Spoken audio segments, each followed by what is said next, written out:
De este tema, esta noche damos la bienvenida aquí en el financiero Bloomberg a Gisela Rubach. Ella es directora general de Consultores y Marketing Política. Gisela, muy buenas noches, gracias por estar con nosotros. Muy buenas noches, feliz año y todo lo mejor. Gracias. Pues cuéntanos un poco sobre la comunicación y el gasolinazo, cómo lo hizo el gobierno federal, quiénes fueron los más afectados en este tema, evidentemente los consumidores, pero cómo le fue en comunicación al gobierno federal.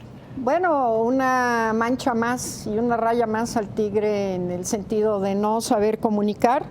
Aquí traigo un modelito que no sé si se alcance a apreciar de qué se tiene que y cómo se tiene que comunicar, donde desde septiembre del año pasado sabíamos el tema del gasolinazo y es un tema que no hubo forma de que se sentaran siquiera a planear cómo nos iban a anunciar.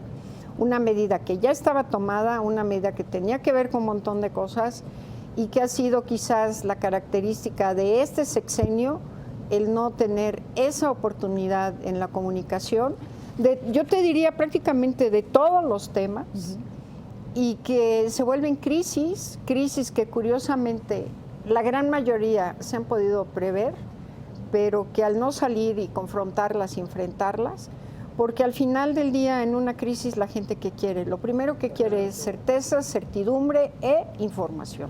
Es lo único que en las crisis que ha vivido este gobierno simple y sencillamente no se dan.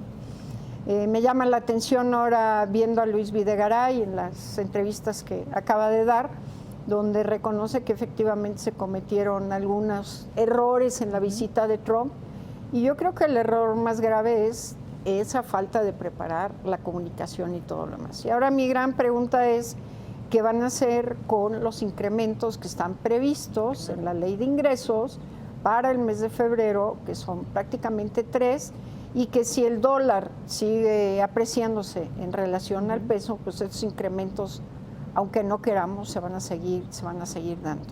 Gisela, tú tocabas un punto muy importante, la falta de estrategia, la falta de sensibilidad, de cómo decir las cosas. ¿Cómo hubiese sido la mejor manera de que el gobierno federal nos hubiese dicho a partir del primer minuto del 1 de enero del 2017, pues el tanque de tu coche ya no se va a llenar con 700 pesos, con 500 pesos, sino ahora ya le vas a tener que aumentar 100 pesitos, 70 pesitos más? Pues ese es justamente el reto, y yo creo que el problema viene de un modelo de comunicación que fue muy efectivo cuando el licenciado Peña Nieto fue gobernador del Estado de México, pero un modelo que se quiso aplicar, ese mismo modelo de comunicación a la presidencia de la República, con un escenario totalmente diferente, otro contexto.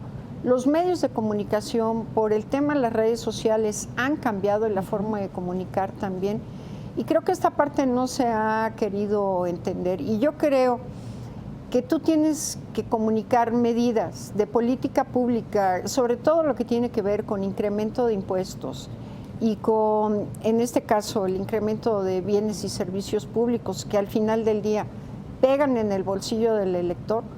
Tú tienes que explicar primero cuáles son los beneficios de esa medida. O sea, sí te va a pegar en el bolsillo, claro, pero los beneficios son estos. Pero tampoco ha habido en el tema no solo de comunicación, sino de decisión pública, de tomar otra serie de medidas. Me regreso al 2013, cuando la famosa reforma fiscal, cuando el gran boom del Pacto por México, donde yo estoy segura que si Videgaray en ese momento, secretario de Hacienda, junto con la reforma hubiera hecho una serie de anuncios de ajustes al gasto, cárcel para los corruptos, por lo menos unos 10, 12 personajes en la cárcel y demás, no se te hubiera hecho tan duro el tema del gobierno metiéndote la mano en el bolsillo, que eso es el incremento en la parte de impuestos, y que ese es, yo te diría, el parteaguas de la gestión de Peña a partir de la famosa reforma fiscal. Después, pues, vinieron toda una serie de crisis que no se pudieron y no se supieron enfrentar, la Casa Blanca, Ayotzinapa, y de ahí seguimos con la lista. Terminamos ahorita como iniciamos el año, donde tampoco se le explica a la gente, y se le explica a la gente de una manera que entendemos los técnicos y los economistas algunos, pero el resto de la gente no lo entiende. Donde también la otra pregunta es, ¿cuántos mexicanos cuentan con un automóvil? cuántos mexicanos utilizan el transporte público. Y obviamente, pues, querámoslo o no, todo el flujo de mercancías y bienes de este país se mueven a través. ¿Por qué? Porque pues tampoco tenemos un servicio de trenes eficientes, todo lo movemos por carretera, lo cual se mueve a través de diésel o de gasolina, y que pues esto, querámoslo o no, tiene un impacto otra vez en los precios. Gisela, el timing, el tiempo era el adecuado para decirnos que pues iba a incrementar el precio de los combustibles. El tema es que esto ya se venía manejando desde el mes de septiembre, cuando se presenta por parte del gobierno el presupuesto y cuando se aprueba la ley de ingresos y demás. Todo estaba ya definido, además los tiempos, incluso, insisto, estos 3 incrementos que están planteados para febrero, pues están desde septiembre del año pasado. Yo tampoco veo en este momento al gobierno informando esto, informando por qué, pero casi, y es horrible decirlo, pero hay que informarlo con peras y con manzanas. A mí me dicen, son 200,000 millones de pesos.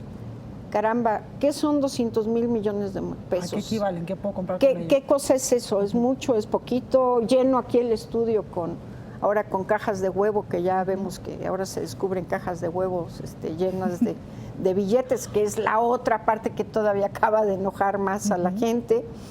Tampoco tienes una coherencia entre bonos, entre prestaciones, y entonces al que le estás pidiendo y le cargas todo, pues es a la gente, y los funcionarios, los diputados, los gobernadores, los senadores, pues todos, ninguno se aprieta el cinturón, y entonces vas generando toda esta serie de cosas donde, otra vez, creo que se ha perdido el elemento básico de lo que yo siempre he dicho, que marketing político y gobernabilidad van de la mano con un modelo muy sencillo, y el modelo es un triángulo donde arriba tenemos gobernar, acá tenemos hacer y acá tenemos que comunicar. Y gobernar es gobernar, no es comunicar, es gobernar. Tienes que hacer cosas y comunicar esas cosas. Y si ese modelo no se da en ese triángulo, estamos viendo lo que estamos viviendo en este momento. Exactamente. Gisela Rubach, directora de Consultores y Marketing Política, gracias por ayudarnos a entender cómo es que el gobierno federal nos ha comunicado el tema del gasolinazo, que como ya no lo dices, pues la estrategia no fue la correcta. Así es, esperemos que ahora para lo que viene en febrero y las próximas tengan un mejor modelo de comunicación. Perfecto, Gisela, gracias por estar con nosotros. Muchas gracias. Muy buenas noches. Ahí lo tiene usted, y con esto hacemos un breve corte.